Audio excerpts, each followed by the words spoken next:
Today I will discuss about history of microbiology. तो अभी तक जो है हमने क्या क्या पढ़ा था माइक्रोबायोलॉजी के बारे में, स्कोप, इम्पोर्टेंस की माइक्रोबायोलॉजी क्या होती है, ब्रांचेस। आज जो हम बात करेंगे वो हिस्ट्री ऑफ माइक्रोबायोलॉजी की बात करेंगे।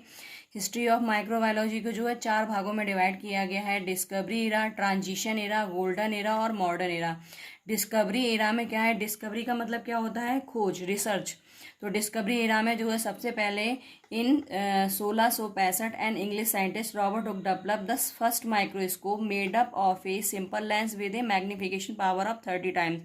डिस्कवरी एरा में जो है सबसे पहले जो हमारे 1665 में रॉबर्ट हुक ने एक माइक्रोस्कोप को बनाया था जिसमें क्या है, सिंपल लेंस का यूज़ किया था। मैग्निफिकेशन पावर जो थी उसकी 30 टाइम्स ही। मैग्निफिकेशन पावर क्या होती है कि जिससे क्या है, हमारा जो भी ऑब्जेक्ट है वो क्या है, हमें और इन लार्ज यानी और ज़्यादा क्या है, ब्राइट दिखे। रॉबर्ट हुक ने जो है 1665 में ही क्या है देखा था, व्यू किया था thin slice of cork obtain from specific type of ऑक ट्री। ऑक ट्री जो है उसके छोटे छोटे जो है क्या करे, उसने स्लाइस किए। उसके बाद जो कॉर्क है, बाज वेरी स्मॉल वॉक्स लाइक स्ट्रक्चर नेम्ड सेल। तो जो हमारे रॉबर्ट हुक है, इसलिए रॉबर्ट हुक को ये भी बोला जाता है कि रॉबर्ट हुक ने 1665 में जो है सेल की डिस्कवरी की थी। तो कैसे डिस्कवरी की थी, जो ऑक ट्री थी उसके क्या है, छोटे छोटे पीसेस को उन्होंने क्या है माइक्रोस्कोप में देखा, और माइक्रोस्कोप में देखने के बाद उन्होंने उसका नाम सेल दे दिया। और उसी समय जो है इन्होंने एक बुक पब्लिश की थी, माइक्रोग्राफी, जिसमें क्या है और बहुत सारी स्टडीज़ की थी। फिर है हमारे एंटोनी वैन लीवेनहॉक, जो कि हमारे रिसेंट में फादर ऑफ माइक्रोबायोलॉजी हैं। इन्होंने क्या है डेवलप किया था microscope and first time studies the microbes. He also observe and recorded other microscopic organism and structure such as a muscles fibre, blood flowing in capillaries. तो जो हमारे एंटोनी वैन लीवेनहॉक थे, इन्होंने माइक्रोस्कोप तो डेवलप किया था, लेकिन इन्होंने क्या है और उसको मॉडिफाई किया था। लेकिन सबसे पहले जो किया था वो हमारे रॉबर्ट हुक ने किया था।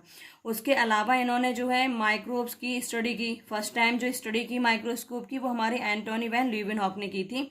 और ऑब्जर्व भी किया, रिकॉर्ड भी किया कि इसके अलावा जो है हमारे माइक्रो ऑर्गेनिज्म हैं उनके स्ट्रक्चर्स सच है जैसे मसल्स फाइबर और ब्लड फ्लोइंग इन कैपिलरीज। इन्होंने ये भी देखा माइक्रोस्कोप के थ्रू कि जो हमारा कैपिलरीज है उसमें कैसे ब्लड जो है फ्लो करता है। एंटोनी वैन ल्यूवेनहॉक ने यही बताया था कि जो हमारे विनेगर है या कर्ड है या ह्यूमन माउथ है, उसमें जो माइक्रोब्स होते हैं, या माइक्रोब्स को या माइक्रो ऑर्गेनिज्म बात एक है, तो ऑब्जर्व इन्होंने ही किया था। ही डिस्कवर स्पर्मेटोजोआ एंड आरबीसी। इन्होंने जो है और क्या डिस्कवर किया, स्पर्मेटोजोआ, आरबीसी यानी red blood cells. He observe single celled organism and bacteria for the first time. सबसे पहले जो है बैक्टीरिया जो है हमारा प्लूरल में आता है, मतलब इसमें क्या है एक से ज़्यादा सेल या बैक्टीरिया होते हैं।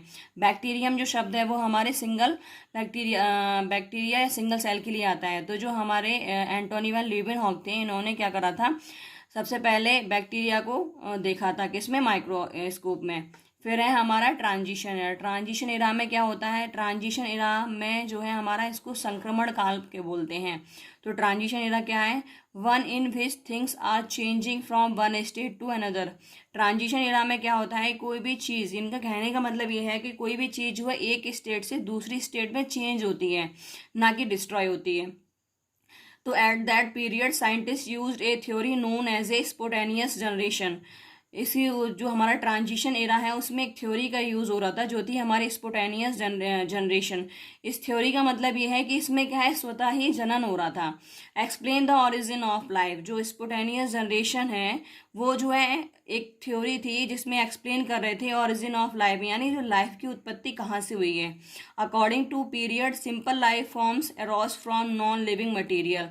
ट्रांजिशन एरा में यही बताया गया था कि जो हमारी सिंपल लाइफ है वो जो है कहाँ से है राइज हुई है, कहाँ से निकली है, कहाँ से इसकी उत्पत्ति हुई है, वो हमारे नॉन लिविंग मटेरियल। सबसे पहले जो है इसमें इन्होंने इन 1748 में जॉन नीधम ने 1748 में बताया था, एक आइडिया दिया that in flask of mutton gravy micro organism rise by spontaneous generation. He boiled several flask of gravy, sealed the flask with corks and still the micro organism develop. तो John Needham थे, इन्होंने एक idea दिया कि flask में इन्होंने क्या करा था, मटन की ग्रेवी को भर दिया भरने के बाद एक दो फ्लास्क में नहीं भरा, बहुत सारे फ्लास्क में भरने के बाद उसको बॉयल किया, और जो फ्लास्क है उसको क्या है सील कर दिया कॉर्क के थ्रू। और उसके बाद में इन्होंने देखा कि कॉर्क को हटा के इन्होंने देखा कि उसमें क्या है माइक्रो ऑर्गेनिज्म डेवलप हो गए हैं। तो माइक्रो ऑर्गेनिज्म जो डेवलप हुए, जो क्या मटन था वो क्या था, वो हमारा नॉन लिविंग था, और माइक्रो ऑर्गेनिज्म क्या है, लिविंग है। तो जो हमारी स्पोटेनियस जनरेशन थ्योरी है वो यही है कि हमें जो है नॉन लिविंग से क्या है लिविंग अराइज हो रहा था या ओरिजिन हो रही थी। उन्होंने बताया कि water is involve in disease transmission. जो हमारे जॉन स्नो साइंटिस्ट थे, इन्होंने बताया था कि वाटर जो है इन्वॉल्व होता है कहीं ना कहीं डिजीज के ट्रांसमिशन में। ट्रांसमिशन का मतलब होता है फैलना। तो कुछ डिजीज ऐसी होती हैं जो कि हमारी वाटर वॉर्न होती हैं, जैसे हमारा टाइफाइड हो गया या कॉलरा हो गया, ये सारी की सारी क्या है हमारी वाटर वॉर्न है। फिर है हमारे लेसारो स्प्लेना जेनी, ये क्या है इन्होंने बताया है कि कुछ माइक्रो ऑर्गेनिज्म जो होते हैं he destroy micro organism in broth. तो लेजारो ने बताया था कि हीट जो है कुछ माइक्रो ऑर्गेनिज्म को डिस्ट्रॉय करती है। ब्रॉथ का मतलब होता है शोरबा, यानी जैसे शरबत टाइप का जो होता है बना हुआ, उसको हम ब्रॉथ बोलते हैं। फिर है हमारा गोल्डन एरा। गोल्डन एरा में जो है मोस्टली एंटीबायोटिक की डिस्कवरी हुई थी। तो during the golden age of microbiology 1857 1914, तो जो हमारा गोल्डन एज जो रहा है वो माइक्रोबायोलॉजी का, वो 1857 से 1914 तक रहा है। इसमें बहुत सारे माइक्रोबायोलॉजिस्ट इंक्लूड हुए हैं, जैसे हमारा लुईस पॉस्चर है, रॉबर्ट कोच है। तो लुईस पॉस्चर ने 1848 में report the role of micro organism in fermentation for the first time. तो लुईस पॉस्चर ने सबसे पहले 1848 में बताया था कि माइक्रो ऑर्गेनिज्म का यूज हम फर्मेंटेशन में भी कर सकते हैं। फिर 1857 में Pasteur resolve mystery of sour wine. He explain the role of yeast in fermentation of fruits and grains resulting in the production of alcohol. जो हमारे लुईस पॉस्चर थे, उन्होंने 1857 में जो मिस्ट्री थी, जो रहस्य था वाइन का, खट्टी वाइन का, वो एक्सप्लेन किया था कि कहीं ना कहीं इसमें क्या है हमारा ईस्ट का रोल है, और ईस्ट का रोल है तभी क्या है हमारा फर्मेंटेशन पॉसिबल है। तो fruits and grain resulting in the production of alcohol, fermentation के थ्रू जो है इन्होंने फ्रूट से और ग्रेन से जो है एल्कोहल का प्रोडक्शन किया। उसके बाद disprove the theory of spontaneous generation. इन्होंने जो हमारी स्पोटेनियस जनरेशन थ्योरी थी उसको भी इन्होंने डिसअप्रूव किया था। Development of anthrax vaccine. उसके बाद है development of special vaccine for the rabies. जो हमारे लुईस पॉस्चर हैं, इन्होंने जो है रेबीज की वैक्सीन का भी डेवलपमेंट किया। फिर है हमारे Robert Koch, anthrax is caused by bacillus anthracis. ये इन्होंने बताया था कि जो एंथ्रैक्स डिजीज है वो हमारी किससे होती है, बैसिलस एंथ्रासिस से होती है।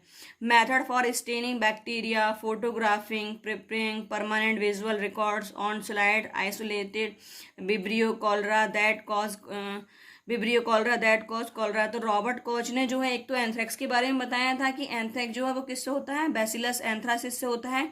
दूसरा इन्होंने बैक्टीरिया मेथड्स बताए थे कि जो हमारे बैक्टीरिया हैं उसकी स्टैनिंग करना, उसकी फोटोग्राफिंग करना, उसकी परमानेंट स्लाइड बनाना, उसको विजुअल करना, रिकॉर्ड करना, ये सारा का सारा किसने बताया था, रॉबर्ट कोच ने बताया था। और इन्होंने आइसोलेट किया था विब्रियो कॉलरी, जो कि हमारा क्या है कॉज करता है कॉलरा, जैसे हम लोग आम भाषा में बोलते हैं जैसे हैजा, वो हमारा कॉलरा ही डिजीज है। जूल्स वॉर्डेट ने बताया था isolated the bacillus of pertussis, यानी जो बूपिंग कफ होता है वो जो है हमारे बैसिलस की वजह से होता है। फिर है हमारे इन रोनाल्ड रोज, इन्होंने बताया था कि 1898 में prove that mosquitoes were the beta link in malarial transmission. तो जो हमारे रोनाल्ड रोज हैं, इन्होंने बताया था कि मॉस्किटो जो है वो उनका बीटा लिंक है कौन सी डिजीज से, मलेरिया। जैसे कि प्लाज्मोडियम है तो मॉस्किटो का ही पार्ट हिस्सा या उसकी हम कह सकें कि उसकी जो है जीनस है। तो मलेरिया कौन कॉज करता है, मॉस्किटो।